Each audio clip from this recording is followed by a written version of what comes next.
I'm already talking, so that's the thing. But I guess that's how most conversations start. That's how most conversations start. Okay, so I do have a question for you, though, Ian, and I don't think you're going to get this because I don't think you're very smart.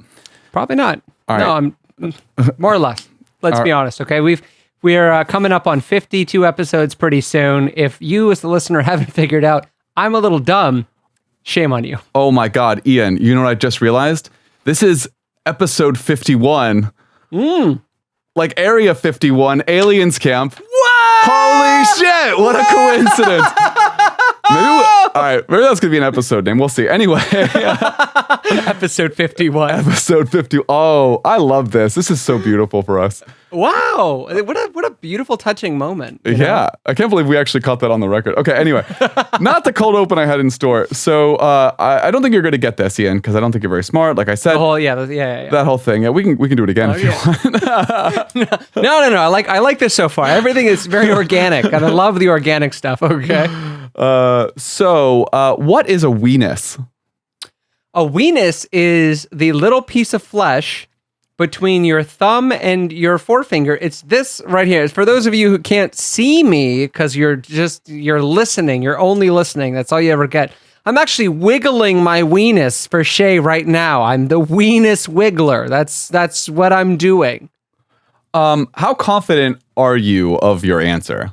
Like on a scale from Shaye, 1 to 10. Before you said that, very. Now, confidence has dramatically eroded. I am running on critical levels of non-confidence. Well, the funny thing is originally I thought I was going to get you on something else, but you've already shocked me. So the traditional wrong answer is it's a loose part of skin, the dangling part of skin underneath your elbow. That's the traditional schoolyard answer, but apparently, etymologically, this is something that came about in the early 2000s when you and I were like in elementary, middle, high school at the time. Of course, and the reign of the weenus. The reign of the weenus. And apparently, it's just some kid said, that's your weenus, because it kind of sounded like penis, and then it entered the lexicon from there. And it's definitely not a medical term. It's never been a medical term. It's just someone pointed and said, that's a weenus, and then it caught on like wildfire. And now, I guess, also changed to the point where some people thought it was other parts of flabby, loose skin. Wow. Do we know who this kid is, or is he just going down in legend as some kid?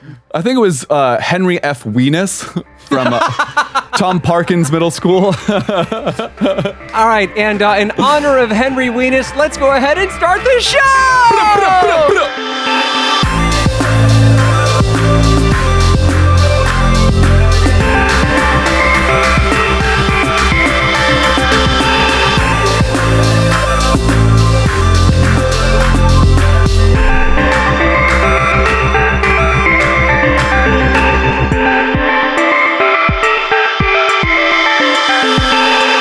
Shaye?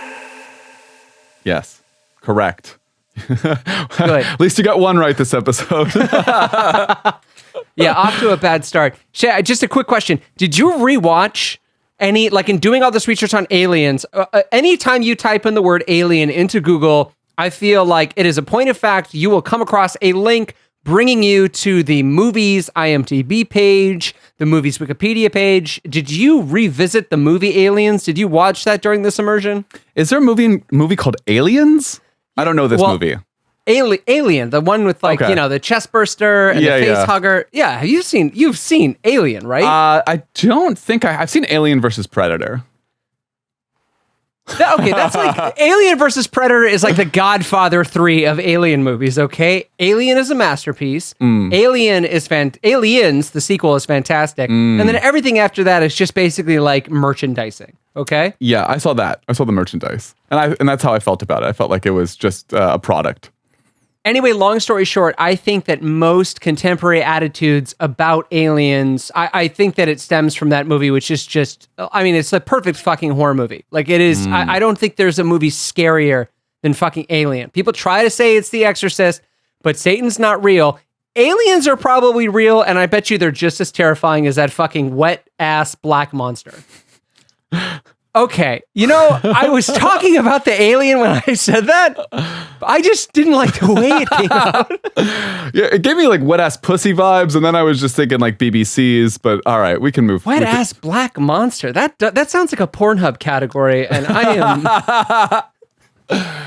not comfortable. I'm no longer comfortable, Shay. I think it's wet black ass monster is the Pornhub category. So aliens, what are we doing here? We're talking about aliens. Shay and I have just spent the entire week diving into this like absolutely fucking insane topic, and you're probably asking yourself, why should I listen? Why should I give a fuck? Why should I care? Why should I listen to this episode? And Shay and I have some really interesting information for you. Shay, you started this episode off before me talking, before we were recording, telling me some of this interesting stuff. Why don't you tell everyone else the interesting stuff? There's so much in store for you, listener. But yeah, just a little preview. So you should care about this camp because there's been a lot of recent developments in the world of UFOs, or as they're now called, UAPs. And I think we all know it's unidentified flying objects, but UAPs are unidentified aerial phenomena. Which I thought it was unidentified ass pussy. No, see, yeah, that's the Pornhub category again. No, this is unidentified ass pussy. Yeah, that's totally different. It's either or, which is which hole, So there's been a lot of developments. I think a lot of people probably are already aware that there was a series of videos that were basically confirmed by the Pentagon as being legitimate unidentified flying objects, or UAPs or UFOs. Which is kind of insane. And I mean, really all they're saying, I know we're calling this aliens camp or whatever, but really what this is just saying is like, there's stuff flying around that we literally have no idea what it is, or at least we're publicly saying we have no idea what it is. Either way, that's pretty fucking significant considering the history of UAPs in America. Like, we've had numerous task force. We're like on our third different task force. It's called the UAP task force now. So there's been some major developments in the government regarding this. Yeah. I mean, and I think that's probably, what's so funny is like, in terms of why we should care, I feel like this is a lot of like a real point of issue with like the populace at large. This idea that like the government is keeping secrets about alien technology, about aliens existing. And like, throughout history, we keep learning about all of these different like secret organizations, like, Area 51. There's almost like innumerable government organizations that have been dedicated to this throughout history. After World War II, I think every major superpower had not a treaty, what's the word I'm looking for? Organization dedicated to identifying unidentified flying objects and determining whether they and extraterrestrial life were like a plausible threat for, here on Earth. Kind of taking that into account, there are organizations that are actively trying to contact aliens and notify them of where we are. Should you be worried? Shay, what do you think? Like, just, gun to your head. Good idea, bad idea? Good idea. Gun to my head, good idea. Good idea. Okay. We're going to touch on this more. People who say they've been abducted by aliens keep being fucking platformed. Okay. I think, what was it, like last week, Joe Rogan had a guy on that was like told his alien abduction story, and Joe Rogan in his trademark stoner lilt was like, and then the aliens jacked you off. And the guy was like, yeah. And it felt really good. I would love if that were true. I didn't see it. I haven't heard it. So I don't think it is. That's not what happened. No, but I think like since the 50s, since the first, since the emergence of aliens and UFOs in pop culture, there's been this historical, this very interesting trend of people claiming that they've been abducted by, aliens. And there's always usually a medical experiment being performed. In what other capacity? Like, where in history have we just like flown to an island and been like, time for medicine? I think there's a very dark history of like us. I mean, I'm just thinking of like the Holocaust, where it's like, hey, let's learn about people, and then just do terrible fucking things. So at least you said that. Hey, at least if there are aliens, at least they're bringing us back mostly intact. Maybe some PTSD, but other than that, with no loss of life or limb. Yeah, and then Shay, you learned an interesting fact about the Vatican recently, correct? Well, the Vatican says that if there are aliens, that's not in contradiction to the Old Testament, to the New Testament, to the Bible, to maybe some Apocrypha. I don't know if they made it that far in their declaration, but they've even gone farther than that and said that if aliens do exist, they may not need redemption. Christ, I guess, in this framework, came down just to redeem humans because we fucked up, because we're so bad. But God made better planets and made better organisms that he didn't have to like erase them with some like weird workaround. We were the first. We were the first ones. It says it in the Bible. Like there was nothing, and then there was us, and after us, God was like, I think I can do a better job this time around. Like, that's you know, next time I'm not going to put the snake so close to the apple. That was my first mistake. Well, so we have a lot more to talk about, but before we do, we want to let you all know where we started before we dove into this camp with our favorite segment, Ignorance in a Bottle. So we're going to hand it off to last week's Ian and Shaye. Take it away. Ignorance in a bottle. Ignorance in a bottle. In a bottle. Hello and welcome to Ignorance in a Bottle, an ignorance time capsule where we lay bare our biases and preconceptions long before our immersion to showcase exactly how dumb we sound before consulting the almighty internet. We're already in alien camp. Ian, I have one question for you. Do you think we have already been visited by aliens? That's the fucking question. Why would any alien come to Earth? Like, just why? Why would they come to Earth? Yeah, come to fucking Earth. Yeah, sorry, I didn't make it the nominative. Sorry, I went with the verb form. I don't know. Have they? There's no right way to answer this question. There's no right way to answer this question. If I say, yeah, man, absolutely, I'm a nut. If I say, no, absolutely not, I sound like I could be a science denialist. There's just no right way to answer this question. My back is against the wall. I mean, what do you think? I don't think so. I really don't, actually. Is it nice to have conviction? Like, just generally as a person, like, don't even what does pull that feel shit. like? You're the person with the most conviction I think I know of anyone. You come in here, especially recently, you're coming in hot every single time. I'm always like, I don't know. I guess it's okay. Finally, I got a point. Not this time. The script is it's flipped, okay? You're flipping the script. Fuck aliens. Fuck them. Fuck them to death. Fuck them to death. Okay, you know what? I'm like 60-40 no. 60% they have not been here, 40% sure, why not? So what's the 40% that's making you, so you're just thinking why not? It's not even like yes, it's just like maybe. Yeah, it's like maybe. I mean, like I don't know. If you were to ask me, do I think there's aliens in the universe? Absolutely. Are they out there somewhere fucking around? Sure. Are they an advanced species that we see in Independence Day? They've got a ship the size of the fucking moon. I don't know. I'm reluctant to say yeah, sure. Is there probably some fucking, I don't know, space spuds like floating around in ooze like chlorophyll or something and just like soaking up some sort of like gas? Probably. I'm sure there's some single celled organism like learning how to fuck like that. It's out there. Yeah. So, but you just don't think that any of them have ever made it to us, or like you're not even sure. That's what it's coming out. You're not sure if they've made it to us, or have they gone anywhere? Do you think that there's like interplanetary life out there? You know, I'm reminded of like, what is it? The Fermi paradox. Yeah. I know you wanted to talk about this. I like the idea that before any species gets advanced enough for like interstellar travel, they destroy themselves. That's the great filter theory. Yeah. That there's like some idea that, or something that stops life from getting intelligent enough to the point where it can expand beyond its own solar system or like region of space or whatever. Watching Idiocracy happen in real time, like I am more, inclined to believe that theory than to believe that, like, you know, a species has managed not to have a race war and nuke itself into oblivion.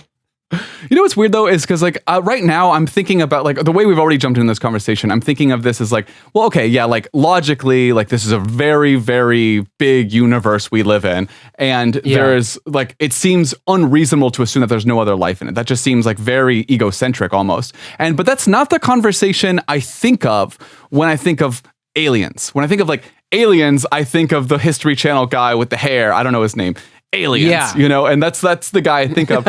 And like, I hate that guy. And like the people who like that guy, like, I don't like those people. And so I'm actually having a tough time right now, like differentiating, like, what's the distinction between crazy guy and like us talking about like the Fermi paradox?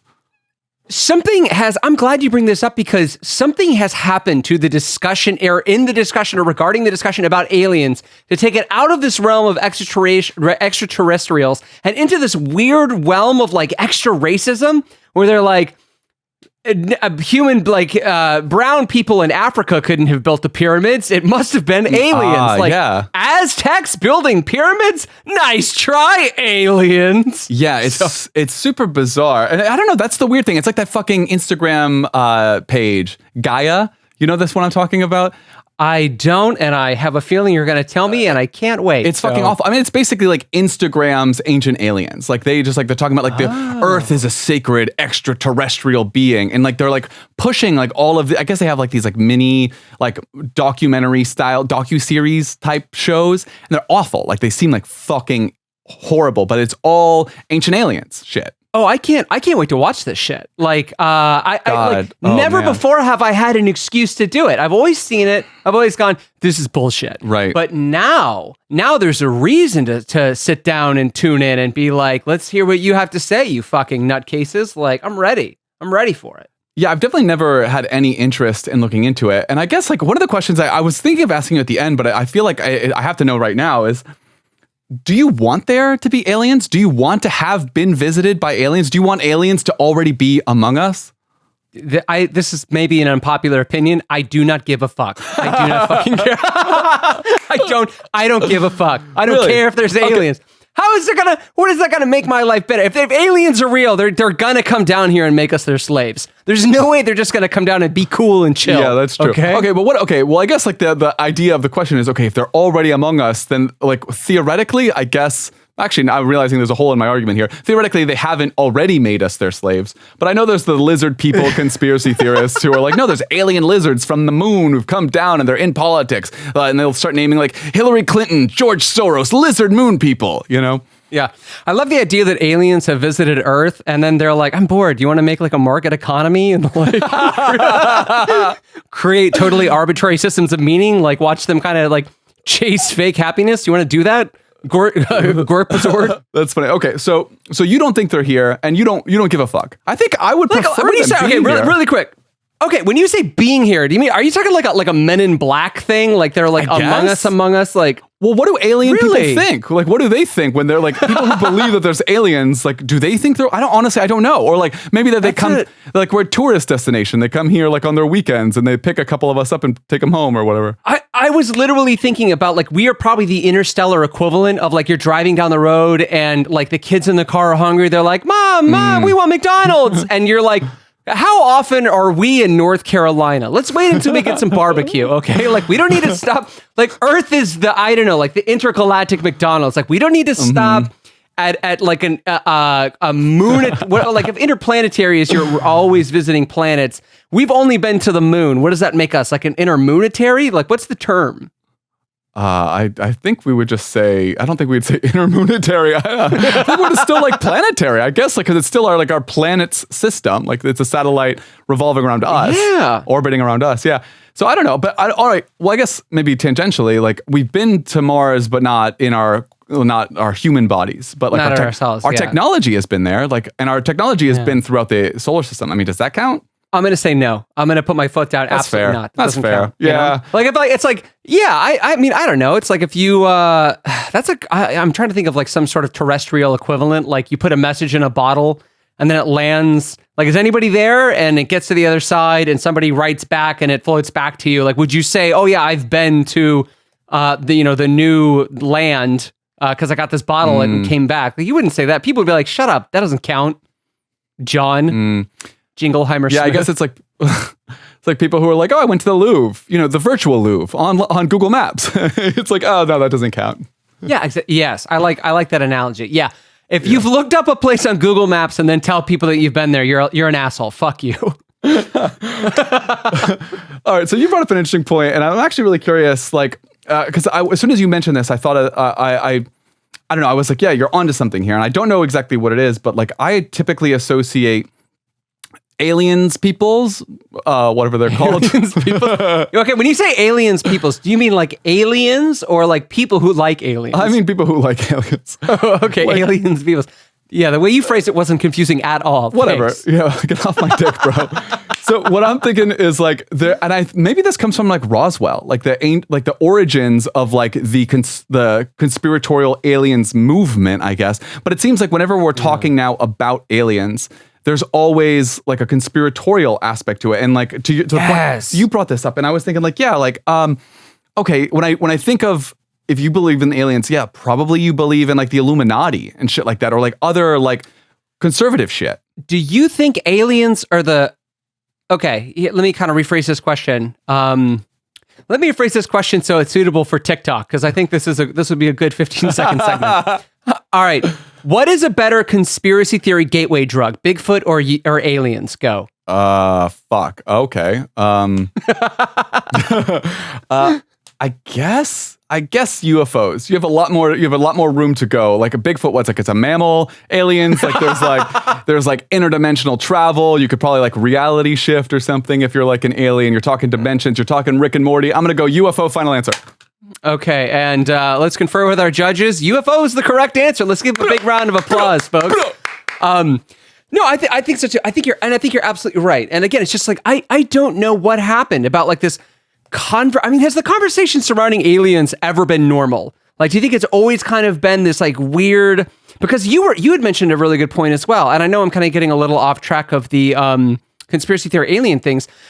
It was like a pretty much like a staunch belief within just the community generally that like Mars was inhabited by people in like the 1800s, right? Yeah, there was like this prize, and I can't remember the name of it right now, but it was like in the late 1800s, this philanthropic, rich woman, I think she was French, was so like, and like her and her whole family, and like the scientific community generally, like was so certain that there were Martians that we could contact, that there was like $100,000 prize to the first person who could contact the Martians. It wasn't even like prove that they were there. It wasn't like get a response back. I don't know exactly what it was. It was like, no, it's like who can talk to them first? And it was just assumed that there was going to be intelligent Martian life. And obviously that's like not the fact. And maybe, you know what, honestly, from a conspiratorial sense, I'm like, maybe this like supports the ancient aliens ideas. It's like, well, that's because in the 1800s, they were closer to the ancient Egyptian wisdom, and they knew that there were Martians and that they were going to come down, and whatever, some bullshit like that. But I don't know. But yeah, it was a well-known air quotes fact that there were fucking aliens. And now as we like actually learn more, we're like, okay, well, maybe there are, but I don't think they're here. You know what is actually really like, and this is so fucked up. I'm like entertaining the conspiracy theory thing. Maybe I feel like, and this is like interesting. Maybe I'll do some research on this in the coming week. I feel like there was a shift at some point, and I'm wondering when the shift was. Where like it was just kind of like, yeah, like aliens are probably real. Like, yeah, maybe they have visited Earth. And then after like Area 51 and Roswell and like the atomic bomb tests or something like that, what if it was like a psyop? Like they just sent out a bunch of like CIA operatives, and anytime someone talked about aliens, they were like, get all this fucking loser talking about aliens, am I right? What kind of an idiot believes in aliens? And everyone was like, yeah, fuck that guy. And the aliens aren't real. And the CIA was just like, excellent. Yes. It's interesting. So you think it's like a counter propaganda or like a propaganda thing just to like discredit? Do I think that? No. I mean, like, would it be hilarious? How about? Would it be funny if that's what happened?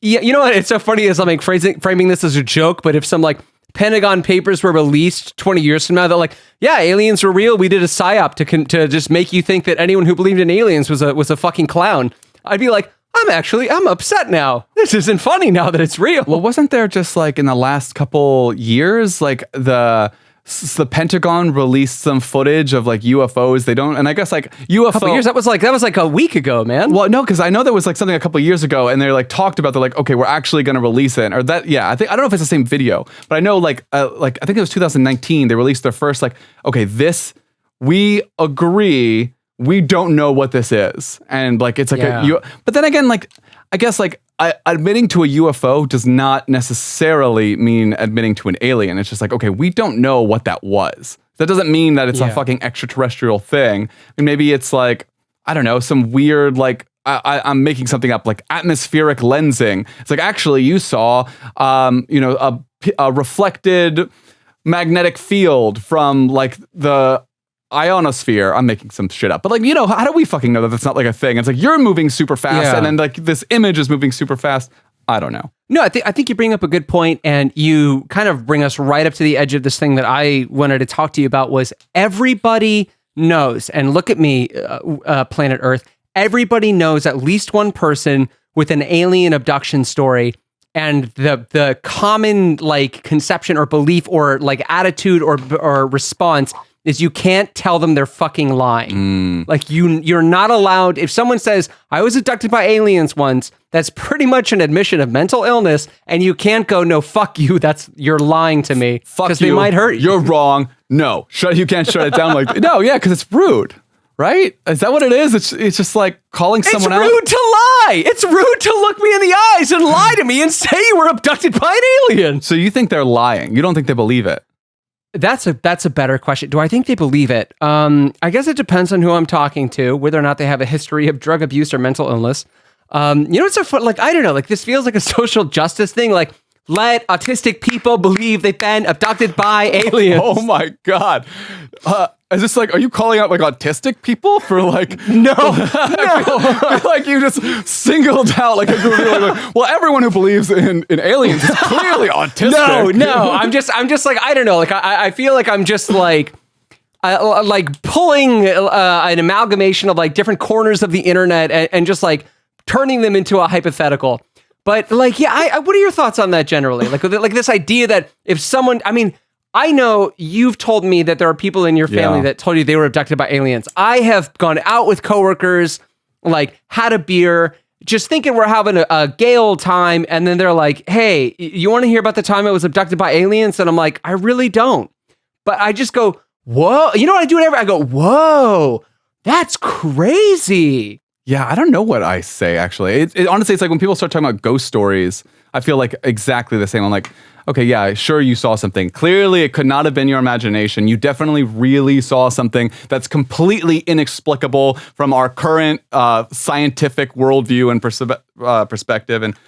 But yeah, dude, the interesting thing about the abduction stories is like my stepmother growing up, I mean, still to this day, claims that my ex-stepmother claims that she and her mother together, and they both say the same story, which is actually really crazy. That they've been abducted by aliens together, and they recount this experience, and it's just like out of an 80s like horror movie, or like it's all the details feel very much like in line with the cinema and the media of that era, which is also suspicious in my opinion. But and they tell me that, and like I remember like numerous like, and not only does she have that story, she has several stories in which she claims she was abducted by aliens. And I'm like, I remember being 12, 13, 14, 15, hearing these stories and being like, I don't believe you, but you're like an adult, like authority in my life right now. And like, I have to like respect you, but it also feels actually fucking insane. Like almost to an alarming degree. And I just have to tolerate it. And I'm a fucking child. So it was incredible. Hearing you say that and like just kind of maybe not walking back, but like reevaluating, maybe it's like an expression of trauma. Maybe like the alien abduction story is a way to like deal with certain traumatic events in your life. And you're just like, this is how I'll process this. Like, I don't want to talk about my trauma directly, so I'll create a proxy and I'll be able to talk about it that way. And I'm sure there's probably some like psychological scientific papers on that. That's actually fascinating, dude. One of the questions I wanted to ask you, and I think you just answered it, is like, why do you think people believe they've been abducted? Or I guess even just seen aliens generally. But I guess that makes sense for the abduction thing. Like, honestly, I like that answer. At least it seems plausible to me. Like, I hear that and I'm like, that actually makes sense. People do weird shit when they go through trauma. Weird in like just an abnormal sense. But like, why do they think they've seen them then? Is that just like playing tricks on it? On their, like having tricks played on their eyes? I don't think I have an answer for that, but I know we're coming up to the end of our time. So my final question for you is, did you ever try out an alien abduction story? Was like that ever a hat you like put on? You were like, let's see if I'm this guy.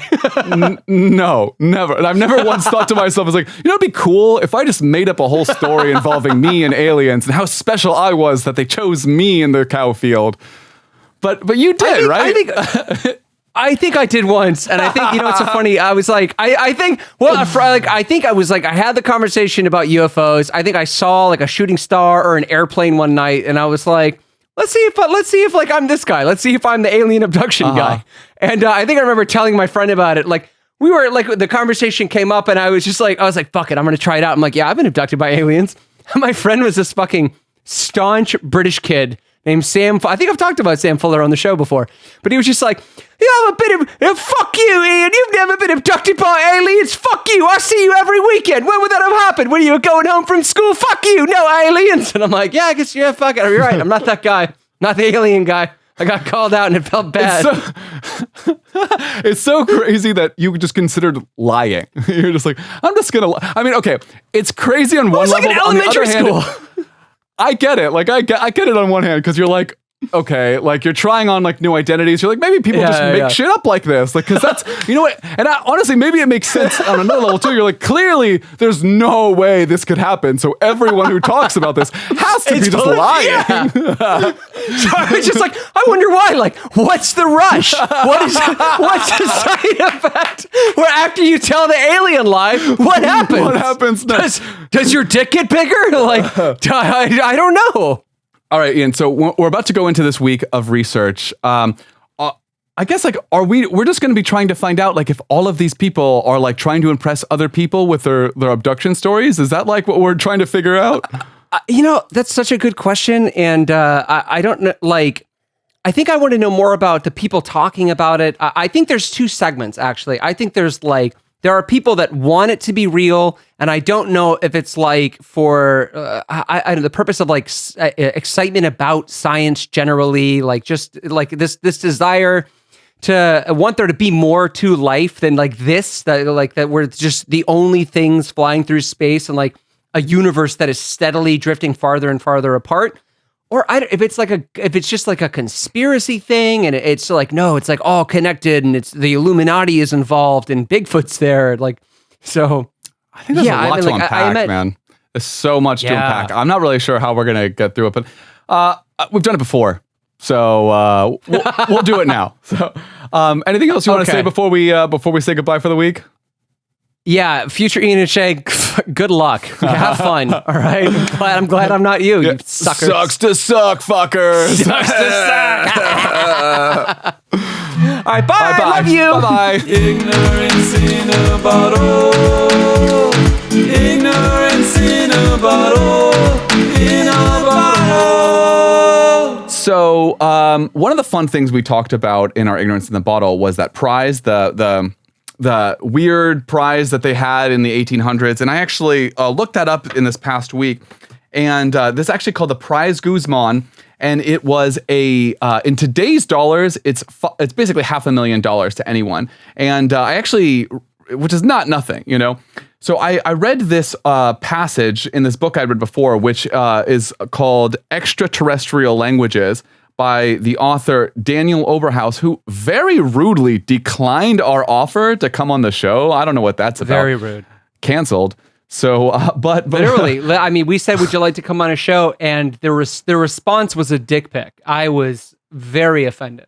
Apparently, that's very in line with Mr. Oberhaus's character, though. So, we dodged a bullet, frankly. It's in the book. He gives a very stern warning in the foreword. There's a picture of his dick in the book. More of this where that came from, if you ask me to come on your podcast. But just above the dick pic, he does have this actually really fascinating paragraph here about the Prize Guzman. And he says, according to Gauguin's will, who was, that was the French socialite, and Gauguin, I'm probably pronouncing it wrong. According to Gauguin's will, the Prize Guzman would award 100,000 francs, equivalent to about $500,000 US today, for the first demonstration of interplanetary communication. Notably, establishing contact with Martians wasn't eligible for the prize, as Gauguin considered the existence of extraterrestrials on the red planet to be sufficiently well known. So, excluding Martians because they're like, well, obviously there are Martians. There's Martians. Yeah. Yeah, no, we want like real aliens from out of the solar system or at least out further away from Mars. So, fun fact there, that's how hubristic we were. Yeah, just that's 150 years fascinating. ago. There is, and Shaye, I think I want to talk to you about this off the record because there is a movie in there where she announces this prize and then two rapscallions down on their luck, all right? Like, read about it in the paper, be like, boy, it sure would be great if we could find some aliens to talk to. And he's like, that's it, Paulie. We'll make up fake contact with the aliens. And then the whole movie is about them doing this. And of course, they accidentally actually make contact with the alien. It's a comedy, you know? Of course, it's going to have a happy ending. Well, it's a French comedy, so one of them has to get syphilis. But I mean, like, yeah, I think you and we're going to go to Hollywood. We're going to pitch this story. It's going to be very well received. Okay. Honestly, that pitch, I'm sold on that pitch already. I think you did a very good job. I think that's going to be a great movie. I think that's going to be a fantastic buddy comedy, and it's like kind of like an Ocean 11's thing. They're going to like reach out to like all these like shifty characters who are going to help them pull off this alien heist. And you get son of a bitch. Amen. Exactly. I love it. So before, you know what, we ended Ignorance in a Bottle with you with me asking the question if you had ever posed the alien abduction story. And, you said no. I embarrassingly said yes. I tried it out. It wasn't me. I'm not that guy.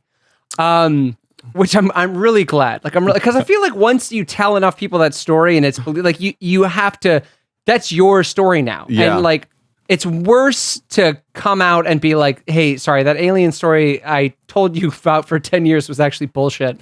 Way worse. So you kind of, sat on this idea a little bit longer, and I know you've got a fantastic captain's log about it. So let's dive into that. And then when we leave that segment, let's unpack it in the unpacking segment before we dive into yet another captain's log, which is the structure of the show for those who are joining us for the first time. It's very smart. It's a very intelligent show about aliens. Shay, shall we? Let's shall. Let us shall.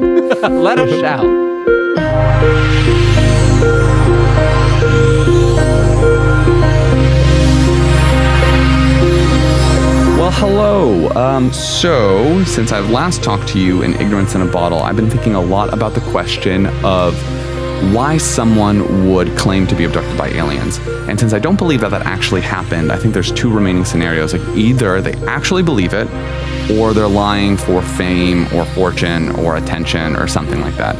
So, more interesting to me, though, is the first one. Like, why would someone actually believe it if it never happened to them? And the trauma explanation you gave in Ignorance in a Bottle, I thought made a lot of sense, but I think that there might be to it for other people. So I started thinking about it, and then obviously, as the mission of our show, I think a lot of this might have to do with confirmation bias. I think people, they have these beliefs that predicate on, I think that's the right word, that at least predate their perceptions. So I think people are actually subconsciously modifying or altering their perceptions to validate their experience. So maybe someone sees a light in the sky, and it makes more sense deep down cognitively for that to be a UFO, so they perceive it more as a UFO. And like, I don't think this is unique to UFOs or something. I feel like we deal with this all the time in our podcast. I think the same could be said for astrology camp, for QAnon camp, for demon summoning, for maybe to some degree LSD, reality TV, for almost all of these. Like, it seems like there's a lot, any time there's belief involved, I think it ends up modifying your perceptions. And I think it's called top-down processing. I think that's a psychology term. But I think that's just what we're encountering. It's just more of the same of people's beliefs dictating their own experiences.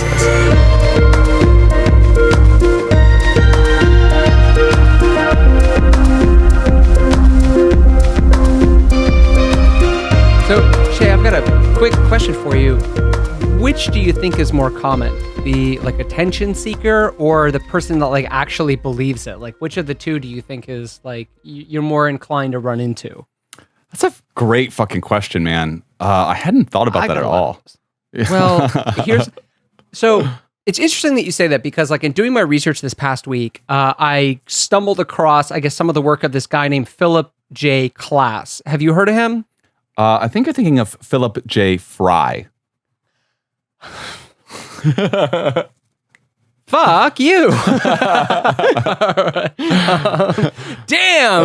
Wait, what was the song I was making? Fuck me up with a fun fact? What?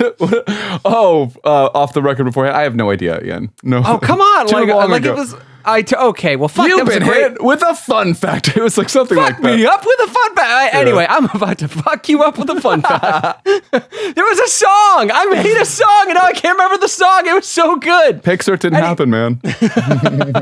All right. So I stumbled across the work of this guy named Philip J. Klass, who was like a famous, I guess, like anti-UFO, like ufologist skeptic. He was a famous ufologist skeptic.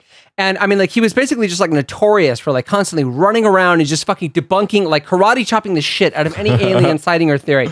People be like, look at this alien. He'd be like, yeah, fuck that. He'd be like, oh, look at this UFO. I'd be like, yeah, that's bullshit. To the extent that even if he found out that people were getting scientific positions at like universities or research grants, he would write letters and be like, this person is a fraud. They're going to start citing like government cover-ups. They're fucking crazy. Like even like to the extent that he would like stretch the truth to like have people lose positions and credibility and shit because he was an absolute savage. So while he did hate people that were basically going around like, spreading wild and crazy stories, he did say that of all of the people that he interviewed, according to him, like 98 to 99% of the people that he spoke with the exception of like pure grifters, believed that they had some sort of encounter with a UFO, which I'm not going to lie, kind of surprised me a little bit. And I'm a little bit skeptical of that figure. There's no like facts or anything to back it up.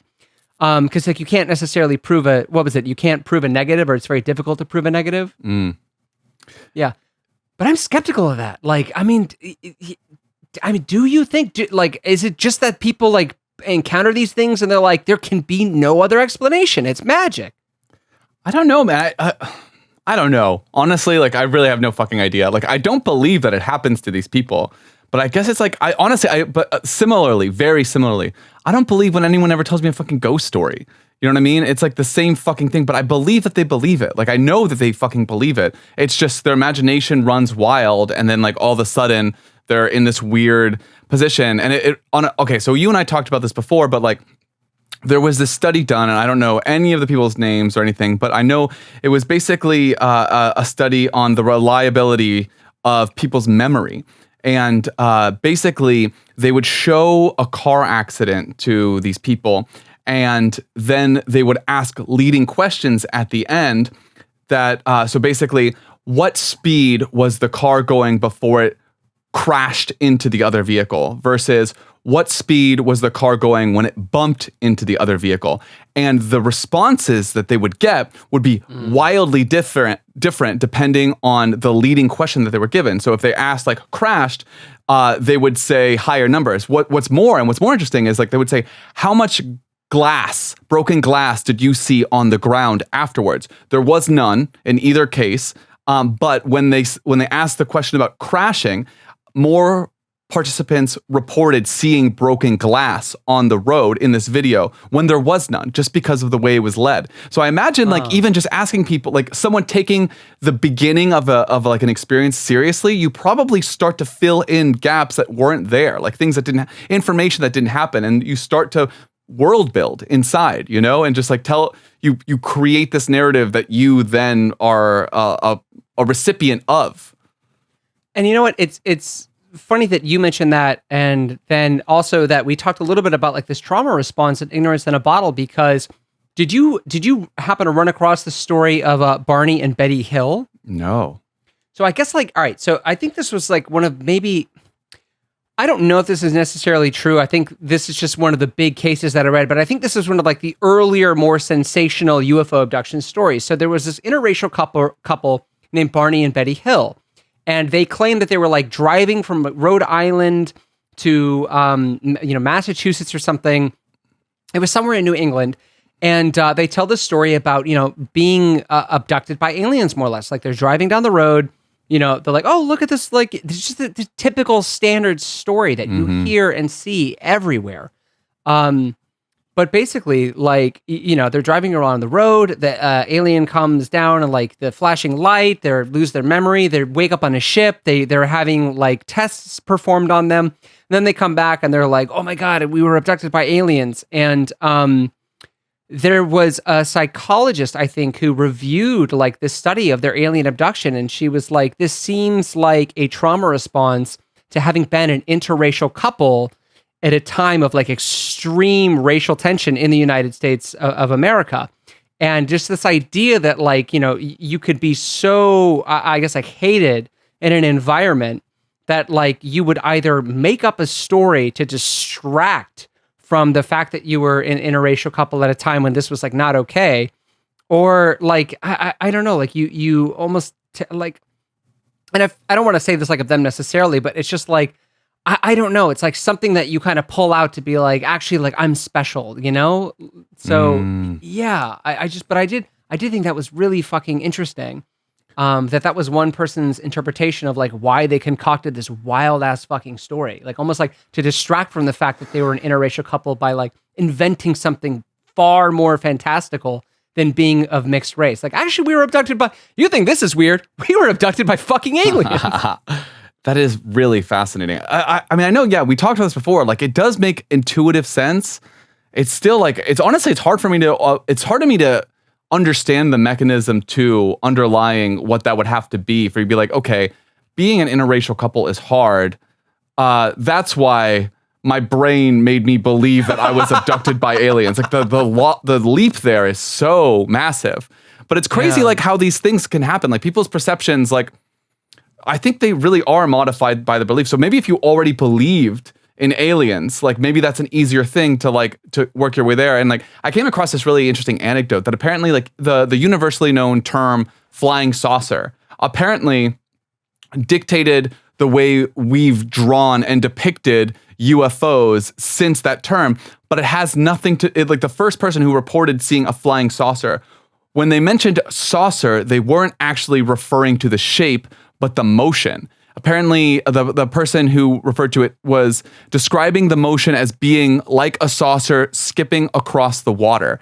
And so when that person drew what they reported seeing, it looked more like a boomerang than it did like the traditional flying saucer look, or like a saucer-shaped craft. But it didn't matter because the people's imagination ran wild. So after they said that, they're like, "Oh, I saw a flying saucer too," and it's totally different than what he had actually reported seeing. And it makes it so much harder to believe these stories when they're basically just, and that's kind of like the beauty of it, right? Is like you kind of weave in this like, linguistic fabric of proof when you're like, oh, it was just like the ones everyone else saw. Right. Like you're kind of hitching your wagon to this like these stories of what these crafts might look like. And it's, so the guy that I talked about earlier in the episode, Travis Walton, when he went on Joe Rogan to talk about his alien abduction, like I read about his whole story. Apparently, the TV movie version of the Barney and Betty Hill story filmed like 2 weeks earlier. And I think it's worth mentioning in terms of the celebrity aspect. He's basically spent like his entire life since this abduction tale in 1975 being paid to like speak at conferences and like travel around, like sell books and shit and just like be the alien abduction guy. Mm-hmm. But in the interview with Joe Rogan, he was like, Joe Rogan's like, what'd the ship look like? And Travis Walton, I got to work on my Rogan impression. Travis Walton said, your classic disc-shaped craft, like there's like it's a fucking Coupe de Ville of alien spaceships. Like get the fuck out of here. That's so interesting. Yeah, it's crazy, man. So I really don't know.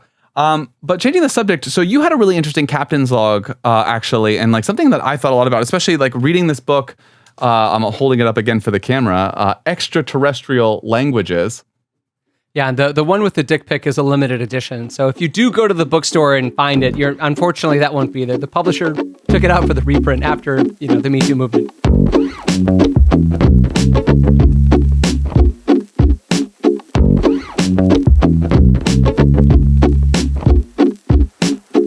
Hello again, boys. It's me. It's your absolute favorite. It's past Ian. And I feel like we cannot have this conversation about aliens without talking about SETI and METI. And I guess like I don't know, beef between these two camps, if there is any. So SETI, for anyone who's unfamiliar, is the Search for Extraterrestrial Intelligence, which is an organization focused on like listening for alien messages. And then there is METI, which is Messaging Extraterrestrial Intelligence, which is focused on messaging, reaching out to, calling extraterrestrial intelligence. And I feel like there's a lot of tension between these two modes of thought in terms of like absolutely under no circumstances should we reach out to aliens versus like fuck yeah, YOLO, let's contact the shit out of these aliens. And me personally, like I'm not totally sure how I feel about this, but there's like something on METI's mission statement to me that just stands out as a little odd, and I kind of want to unpack that with you. So it's this thing that says, prior to transmission, METI International will engage in broad consultation with experts from the natural sciences, social sciences, humanities, and other fields to encourage a responsible approach to sending messages. And it's just like the arbitrary inclusion of the word responsible that gives me pause, because how could we possibly know what could constitute responsible when contacting a life form that could be like millennia ahead of us in terms of technological advancements and could have a vastly different idea of morality, quote Stephen Hawking, and could essentially just see us as bacteria, as significant as bacteria. So like that in particular gives me great pause and just makes me go, this feels to me like the illusion of methodology. And I'm really curious to hear what you have to say about that. So I'm sure we'll talk about it at great length.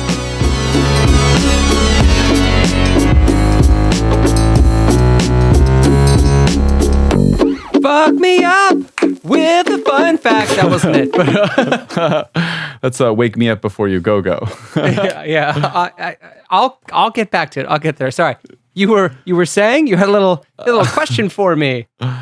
Yeah. I guess. Okay. So you think, gun to your head, you didn't answer this at the top of the episode. Gun to your head, you think it's wrong or irresponsible, maybe? Is that what you're saying to reach out? I think it just strikes me as like academic university hubris to be like, don't worry, we know what we're doing. Like in essentially what is a guessing game. And it seems, I guess that's my stance. You know what? The parallel to me is like, it'd be like if you found out hell was real and you're like, all right, we're going to send a team of trained professionals to go to hell. We're going to send some spelunkers, an astronaut, an oceanographer, and then some porn we thought Satan would like, okay? Based on everything we learned about the devil from media. Like, what's the difference? What's the difference between the two? Yeah, I mean, I don't disagree with you. I think you're outlining the basic trade-off here that comes with, because I guess there is on the other hand, there is the potential for like getting our own technology and our own experience millennia ahead of where it is now. But I guess like if the human race is any indicator of how another species from another system would, I think they would be colonizers. You know what I mean? Like, I don't think they would come here and be like, oh, well, let's just teach you guys so that you can be like us. They'll be like, oh, look, like, and you joked about in Ignorance Battle, new slaves. This is perfect. Or like, wow, look at all these resources that all these people are on top of. Let's get rid of these people and take all the resources. Or like, maybe we could live here. Or like when the Spanish found like Latin America, and the people living there, they just were fucking covered in gold, and they were just like, oh, cool, Nate, holy shit, look at all this fucking gold. So it's like the idea that like these aliens are gonna come down here, and like I don't know, like cotton will be an extremely rare resource or currency on their planet, and we were like wearing cotton t-shirts, and they were like, hi, we're from the holy fucking shit. Look at all they just wear cotton here. This is fucking crazy. So it's like, I don't know. That is an interesting idea though too, and like there is something that I heard that I also thought was really interesting. I think that the idea of getting our technology like thousands of years ahead of time or thousands of years in advance in like a short amount of time, like that's a very intoxicating promise. And then there's an alternative I heard of that was like, what if we make contact with a less evolved species, and then we can share our technology with them? But then I think that's a fun way to kind of think about how the aliens would treat us, because it's just like, man, I don't know. Like, if we found some new aliens, like, would we try to?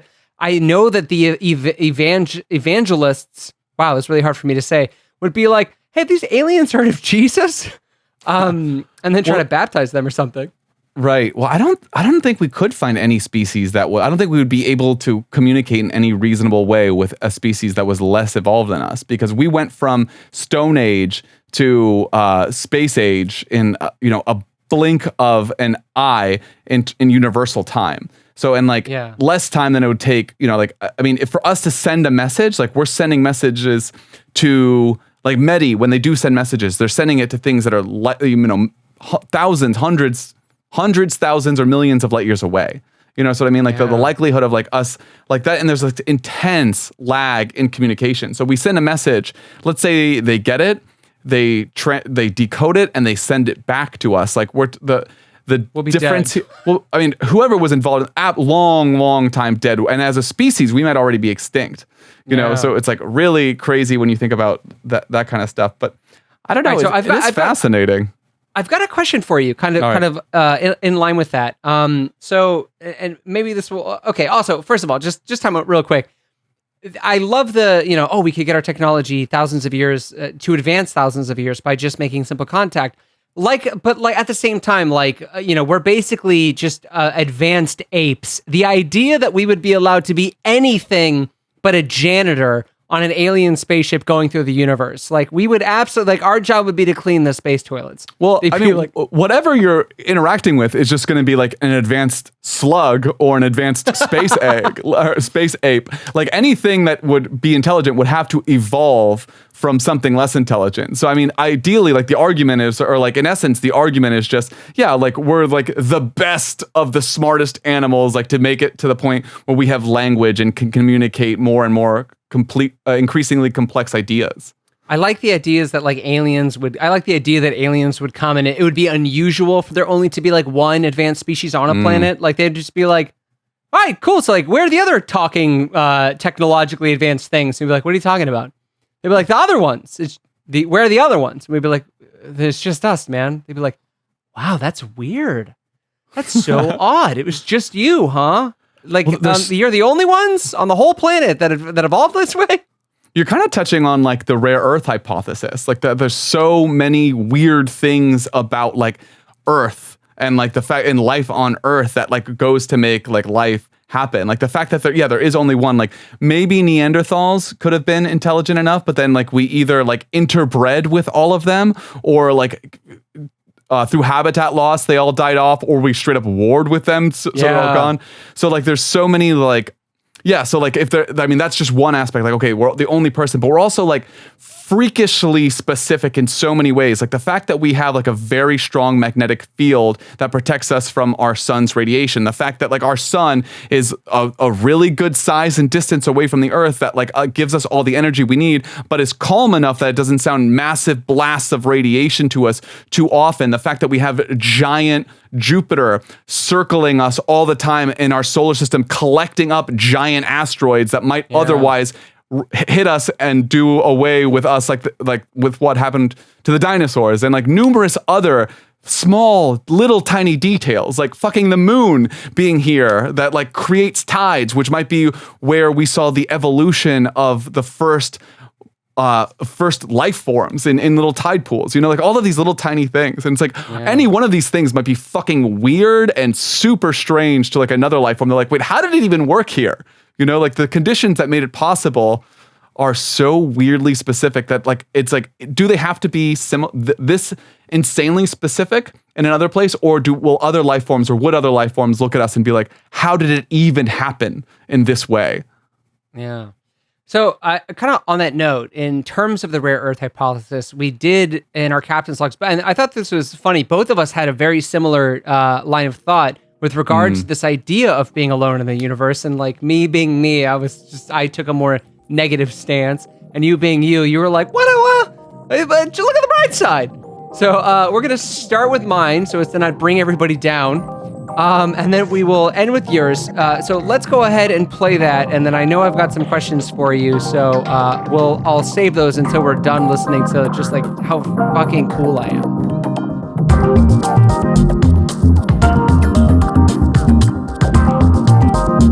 So Shaye, so Ian, I've been thinking kind of along the lines of like, what are we talking about when we talk about aliens kind of thing?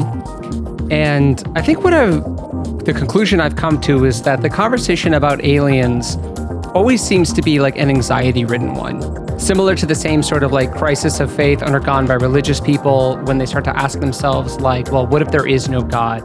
What if there is no heaven and hell? What if we really are all alone in the universe? And like alien seems to kind of be like this secular alternative to God, wherein like depending on which community you ask, like aliens are going to come down and save us from like disease, war, famine, ourselves, etc., or like they're going to come down and punish us like an angel of death or something. And like in spending this time visiting these forums and watching these videos and like reading all of these articles, there seems to be like this like existential crisis like knocking at the proverbial door that like we just can't be alone in the universe. Like the thought is almost like too grim or dark or depressing or like distressing to bear. And like not just scientifically, but like philosophically, like the idea of aloneness in space is almost like too much to bear. And it feels like almost like too much of a responsibility. Like the idea that if we are the only beings in the universe, and I think that creates or stems from this like unconscious understanding that like when it comes to making life on Earth, and like in this sense, if we're alone in the universe, like we're doing a bad job. Like when it comes to making life good or enjoyable or like habitable or sustainable or moral or fair, like we suck. We fucking suck. And like if there's no alien version of Jesus, I guess, you know, like coming down from on high and like correcting our wrongs and saving us, then we're doomed. So I wonder what your thoughts are on that. So in another captain's log this week, I asked why people would want to say that they were abducted by aliens, and I guess I came to the simple conclusion that it's because they believe in aliens. But why would someone want to believe in aliens? Like that's, you know, from the X-Files poster in the background, it's like they want to believe. People say they want to believe. Well, why would someone want to believe that there are aliens either here or elsewhere in the universe? And I've been struggling with it a little bit, and I think I came to these like maybe intuitive reasons why. And I think one of them is it adds meaning to life to know that we're not alone, that we're not the only intelligent life form that ever existed in this universe, or that at least exists right now in our current time space or space time. And so I think that probably is a very validating feeling, especially in the face of basically existential loneliness, like knowing we truly are the only ones, and that this really is such a valuable experience that we have, or at least a rare experience, that we might be the only intelligence anywhere. And I think it also implies that if we are being visited, that it implies that there is no great filter that is eliminating all intelligent life elsewhere in the universe, or that, you know, some societies can only get to some level of intelligence or survivability, and then that's the end for them. And I think the implication there is that we have a longevity to our species, which I think can be really fulfilling, I guess. It can be really validating. It can at least take away the sting of thinking that we might, I mean, although we still might just end up killing ourselves in 20 years from global warming or nuclear winter or whatever it might be, that there is at least a potential for a future where we make it to interstellar travel, where the species lives on, and maybe we make contact with other intelligent life and then find, I guess, some more meaning in this universe. All right, gotta go.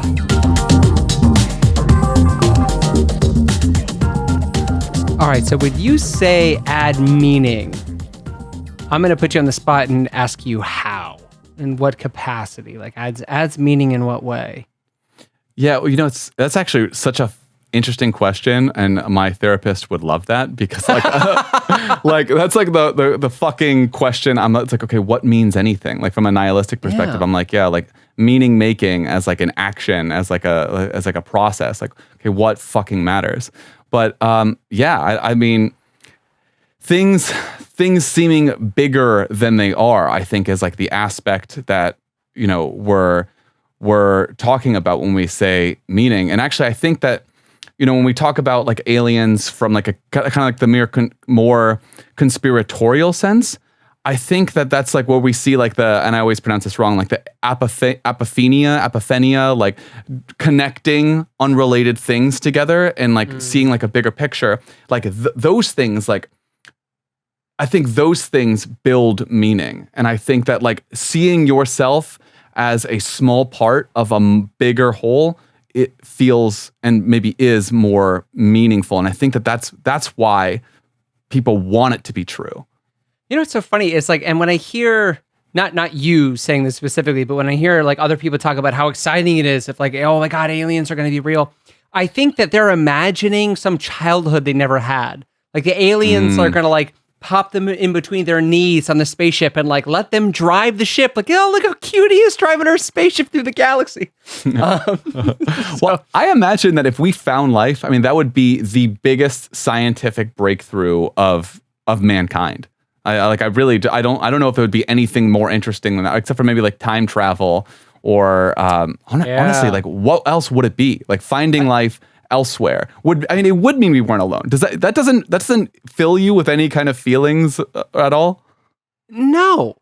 And I think honestly, like when I was spending time online, like all these different like alien forums where like communities would come together and talk about, oh, I saw a UFO. Oh my gosh, like there was one I saw on Reddit, and this one just made me sad. And I don't know if you'll agree with this, and maybe this is being too cruel. I mean, like I don't need your pity kind of thing.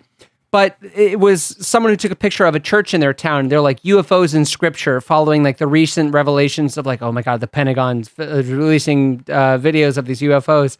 And people just so excited. They're like, something's happening, you guys. Like they've just been talking about this for like, something's happening, something's coming, I can feel it. And everyone just like, yeah, I know, like it's coming, I can feel it too. Like, yeah, like the truth is going to come out, like things are going to change. And I'm just like, no, they're not. Like, even if aliens come, like, what's going to happen? Like, your boss is going to call you and be like, don't come into work today, Bob. Aliens are real. By the way, you're getting a raise.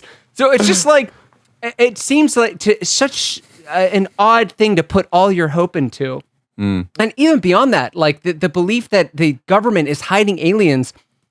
What does the government possibly have to gain by keeping aliens a secret? Like, I feel like it would be like, what would change if the government came out and they're like, busted. We got them. We got these fucking aliens. Here's some pictures. Here's some videos of us hanging out in Cancun. These guys love tequila. It's fucking crazy.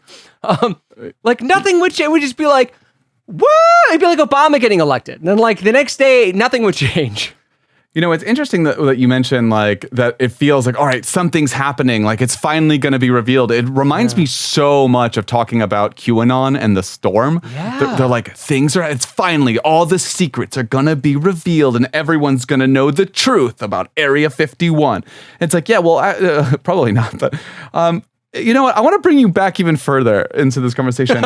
What about the philosophical implications of knowing that we're not alone? Does that not, I feel like you as a philosophy guy, like that would have to mean something that like, what does it mean to be alive changes. I think it's different if we're alive and we're the only species that has ever existed. What is morality in that case? Like how much do we value the earth in that case? Like versus if there's everyone or if it exists elsewhere. And that's, I love how excited you are about this because I'm like, ooh, yeah. Yeah. I think it's more profound if we're alone. I think it's more profound if we're alone because that means we really need to take this philosophical look at ourselves and be like, we're going to be the only legacy of life in the fucking universe. And this is the best we can do is like this, just like, yeah, some people's lives have to suck. Some people's lives have to suck for like 5 people to have a really fucking great time. And then everyone else it just kind of fucking sucks for them.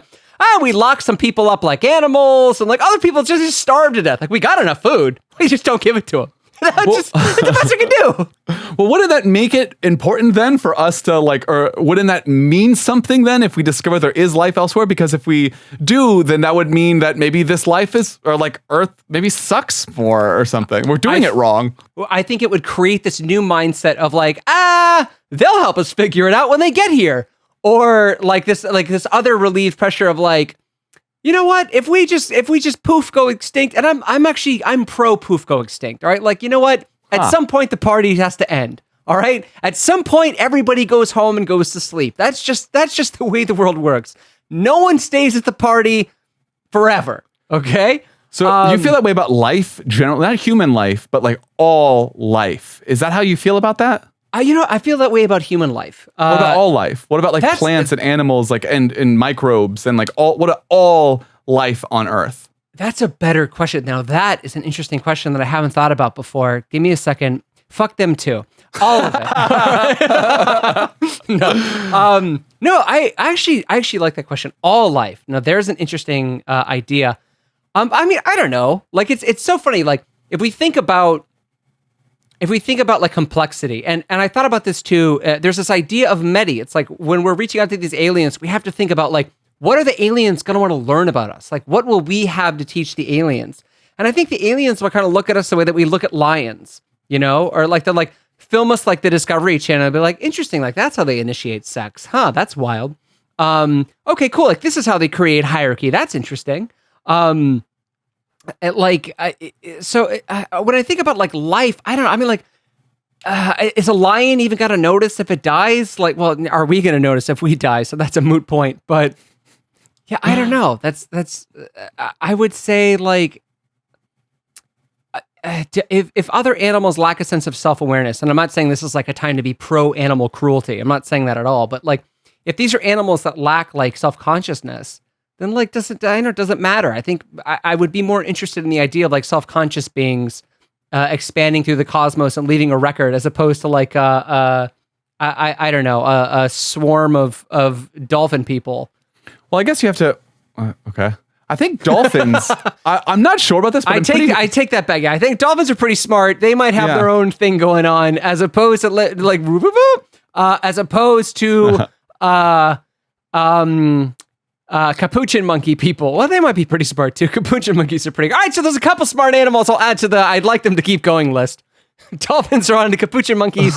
Okay, well, if the intelligence is like the issue, well, like other species may become intelligent from other lines, from under other family lineages. Like if all life is gone, then there's no chance. Well, there's the chance of intelligent life evolving again is so minuscule, especially on Earth, where we only have a couple billion years more until this sun that we're circling eventually explodes. And you know that's not counting like any of the other numerous ways that we could go out. But like we got so fucking lucky that in the last 4 billion years or whatever that we got even single-celled fucking organisms. And then before the Cambrian explosion, where we had all this diversity, like that was so fucking crazy. Like what was the fucking chance of that? Yeah. So like to have to go back and start all the way over sounds so fucking awful. I mean, like not awful. You're not the one doing it. You're making it seem like you gotta go do it. You're like, oh man, I got.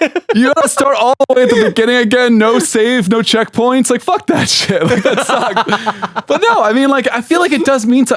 I feel like there is implications. If from nothing else, from like an academic, intellectual perspective, like there's so much interest there that I think is like absolutely fascinating. Like what it means to just be alive, like if we are alone, like if there is a great filter, like if this is a rare Earth, like so many important questions. Like I think just like getting to the end of that, like has such massive philosophical implications that are important, at least to me. So let me ask you a question then. Right. If the great filter does exist, okay, what do you think that if the great filter exists, do you think that it's in front of us, or do you think that we've gone through it and that maybe we're the first? Like maybe we're the first, like I don't know, civilization in the universe that's gotten this far technologically. And I mean, like it seems absurd to be like, oh yeah, like maybe we're the first like life that formed in the universe, and like other life is like catching up as we speak. And the reason that there's nothing there is because we're early. So, I mean, do you think that the great filter is ahead of us or behind us? I think statistically, there's an argument that it's ahead of us.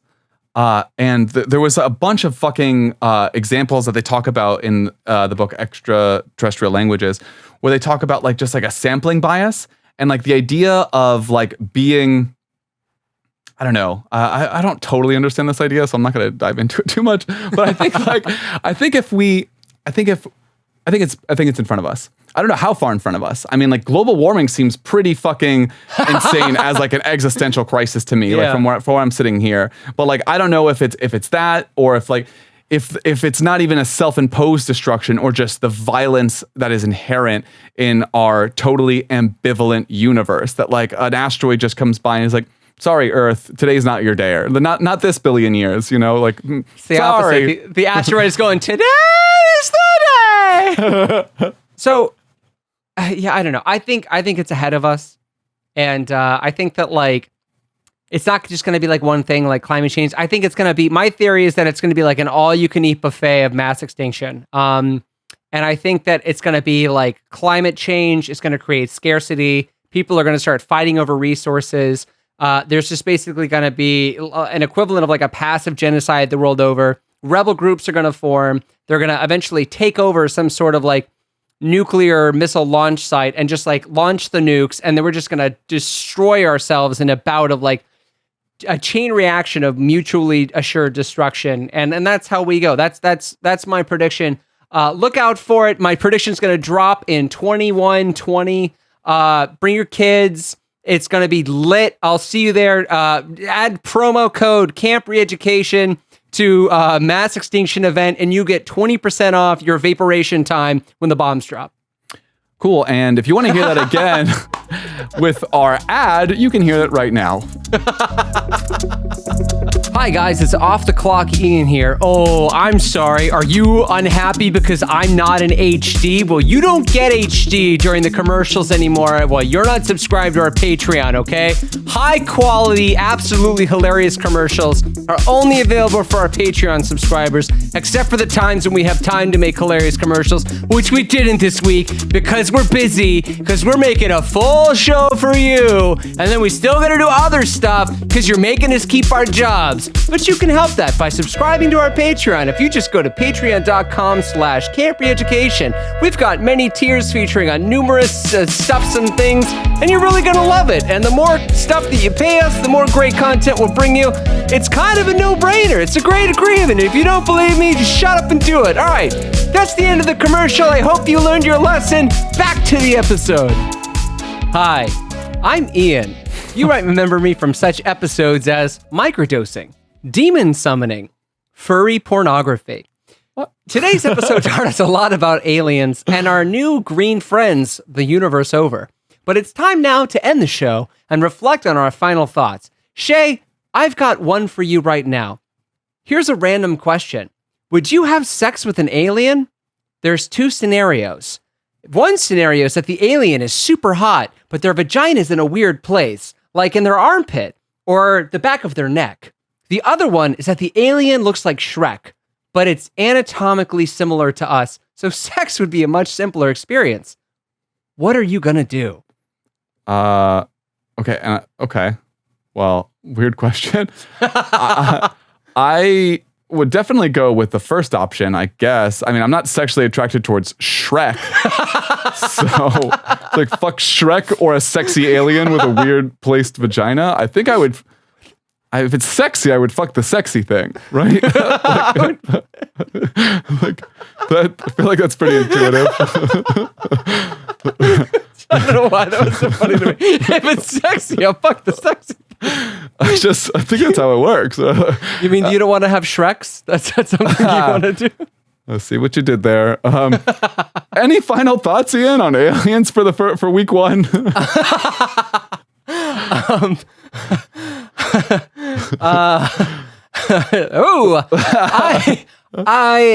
was a little surprised, I guess, by how unmoved I was by this. Like, people seem to really care.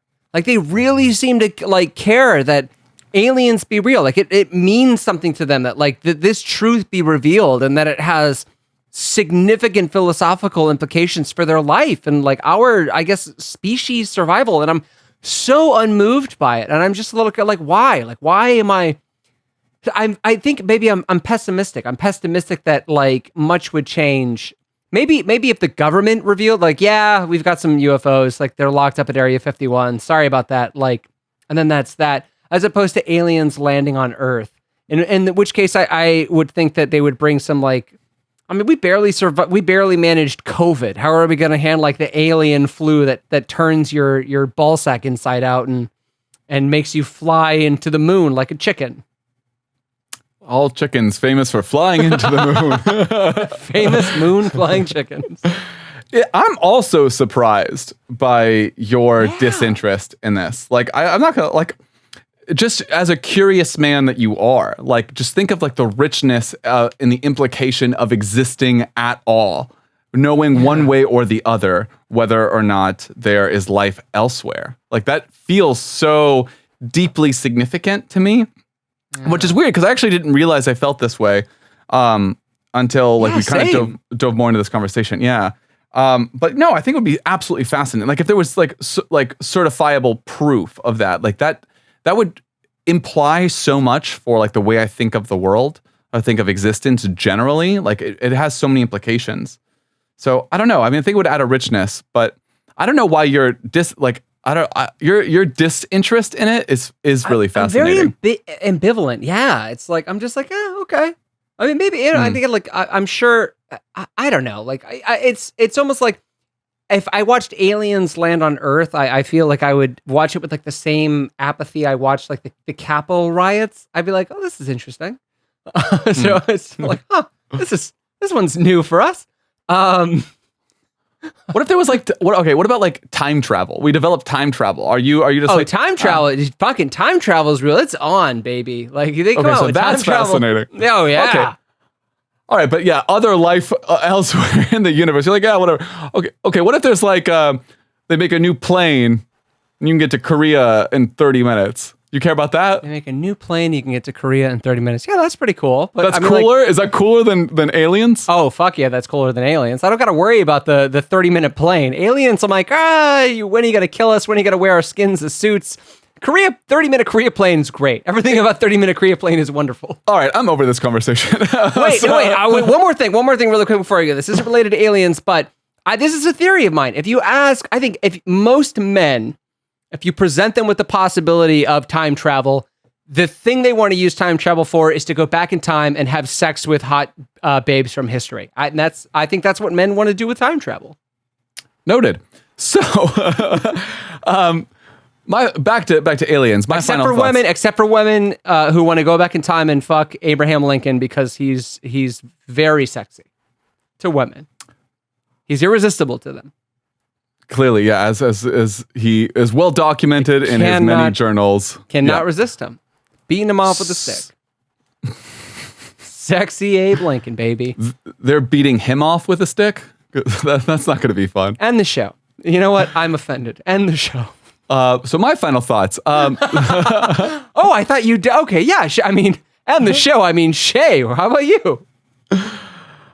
So, basically, just the research I've done this week, like, I don't know what these recent UFOs are. We basically haven't touched on that much at all today, which I'm actually a little surprised at. But, like, I'm not convinced, honestly, that whatever the weird shit we're seeing now isn't aliens. And I think that's actually really fascinating, too, because the implications there is not only, like, is there extraterrestrial life, but that they're already here and visiting us, which I think is obviously has immediate implications for humanity if it's true. I'm not saying it is that. I'm just like, I think it's not that, but I'm not 100% convinced that it's not that. And that's kind of where I'm at. So we do have some amazing guests for next week. And I think they're like ufologists, right, Ian? You know, why spoil it for? Actually, you know what? Fuck you. You don't deserve it, listener. You'll get it when you get it. All right, calm down. Be patient. Stop asking us for stuff. You'll get it when we put it when we get there. All right. I will pull this spaceship over. I will pull your pants down, and I will spank your bare ass on the side of the Milky Way galaxy. And with that note, fellow listeners, goodbye, and we'll see you next week.